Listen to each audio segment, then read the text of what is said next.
سیدہ عائشہ صدیقہ کہتی ہیں زمانہ سو جاتا اور میرے رسول مصلی بچھا کے کھڑے ہو جاتے۔ او یار کھیتی باڑی کر کے نہیں، محنت مزدوری کر کے نہیں۔ جناب عائشہ کہتی ہیں میں یہ بھی دیکھتی کہ حضور ایک آیت شروع کرتے تو ساری رات اسی کو پڑھتے، اور میری نظر جاتی تو قدم مبارک پہ ورم آ جاتا۔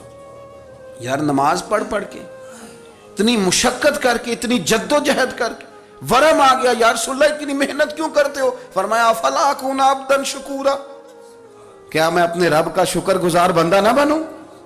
صحابہ کا ذوق عبادتوں کا، ریاضتوں کا، تلاوتوں کا، طبیعت ہے ان کی، وہ ایک دوسرے کو۔ حضرت مولا علی شیر خدا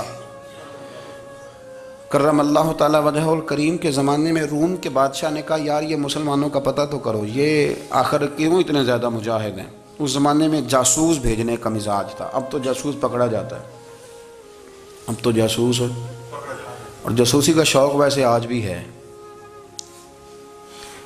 عرض کروں تھوڑی سی بات اس عنوان سے، پتہ کیا ہمارا مسئلہ ہے؟ ہم جہاں جاتے ہیں نا وہاں تھوڑی خوشبو سونگنے کی کوشش کرتے ہیں، وہ کیا ہے تو یہ کیا ہے تو ادھر کیا ہے تو تھوڑا سا ادھر کیا ہے۔ میرے رسول پاک پڑھیے درود شریف، سارے پڑھیے ذرا زور سے، صلی اللہ تعالی۔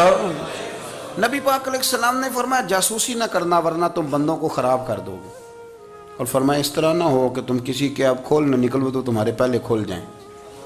یہ جو ذوق ہے نا یہ ختم کریں، چھوڑیں، مطلب آپ کس چکر میں پڑے ہوئے ہیں؟ اتنی زیادہ توجہ کرنے کی کیا ضرورت ہے؟ نے کام سے کام رکھیں، اس میں بندہ تھوڑا سا نا آسان رہتا ہے۔ یہ جو بہت زیادہ ٹٹولنے والے لوگ ہوتے ہیں نا وہ بیچارے پھر عمر ٹٹولتے ہی گزار دیتے ہیں، اس لیے کہ مزاج ہی بہت پکا ہے، بوری کا منہ کھول کے اندر تک ہاتھ ڈالنا، تو پھر کئی دفعہ سامنے سے بچھو بھی لڑ جاتا ہے، خرابی ہوتی ہے۔ تو جاسوسی کی جاتی تھی، اس نے بھی جاسوس بھیجے، کیونکہ قبیلوں کے لوگ تھے، کچھ مسلم کچھ کافر، پہچانے نہیں جاتے تھے لوگ، تو کچھ لوگ اس نے بھیجے، انہوں نے آ کے نا تحقیق کی، ریسرچ کری کہ آخر ماجرا کیا ہے۔ تو واپس جا کے انہوں نے رپورٹ دی نا روم کے بادشاہ کو، اس رپورٹ کا ایک جملہ بڑا شاندار ہے، وہ کہنے لگا بادشاہ ہمیں مسلمانوں کی کوئی سمجھ نہیں آئی، ہمیں کوئی سمجھ نہیں آئی۔ انہوں نے کہا بھی کیوں نہیں سمجھ آئی؟ کہنے لگے یار عجیب بندے ہیں، جب رات مصلی پہ بیٹھتے ہیں تو یوں لگتا ہے ان کا دنیا سے رشتہ ہی کوئی نہیں، کوئی کسی کو نہیں جانتا، کوئی اپنے دکھ سنا کے رو رہا ہے، کوئی اپنی بات کر کے رو رہا ہے، لگتا ہے کہ ان کا کوئی رشتہ ہے ہی نہیں جب مصلی پہ بیٹھتے ہیں۔ اور فرمایا جب سویرے یہ جہاد کرنے نکلتے ہیں تو لگتا ہے ان سے زیادہ دلیر ہی کوئی نہیں۔ حالانکہ جو مصلوں پہ رونے دھونے کے لوگ ہوتے ہیں وہ کئی دفعہ جہاد میں کام نہیں کرتے، لیکن عجیب لوگ ہیں کہ رات کے راہب ہیں دن کے مجاہد ہیں، کوئی سمجھ نہیں آتی۔ میرے عزیز ان لوگوں نے مصلی آباد کر کے رکھا، تلاوتیں ان کا ذوق رہی، منظر روز پڑھنا، اسباق پڑھنا، وظائف پڑھنا، یہ ان کا ذوق رہا۔ اعلیٰ حضرت بریلوی رحمت اللہ نے 1000 کتاب لکھی ہے، لیکن الوظیفۃ الکریمہ کے نام سے جو وہ صبح و شام وظائف پڑھتے تھے وہ الگ انہوں نے ان کو بیان کیا، پابندی کے ساتھ اپنی اللہ اللہ کرتے تھے۔ شیخ شہاب الدین سہروردی رحمت اللہ علیہ، اس پر ایک بندے نے اعتراض کیا، اس نے کہا جی آپ کس قسم کے صوفی ہیں، مرید بیٹھے ہیں اور آپ وہاں نفل پڑھ رہے ہیں؟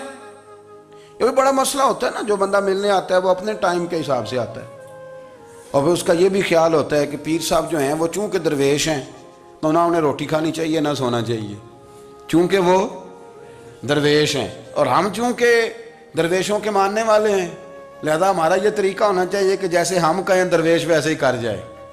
حالانکہ جس کو آپ درویش کہیں گے آپ اس کی مانیں گے، آپ منوائیں گے نہیں، ہمارا مزاج ہوتا ہے۔ شیخ شہاب الدین پر لوگوں نے اعتراض کی، حضور لوگ ملنے آئے ہیں، زیارت کرنے آئے ہیں، یہ بندے دعا کرانے آئے ہیں، اللہ اللہ کرانے آئے اور آپ نفل پڑھ رہے ہیں، کیا جملہ ہے، کیا حسن ہے، کیا خوبصورتی ہے۔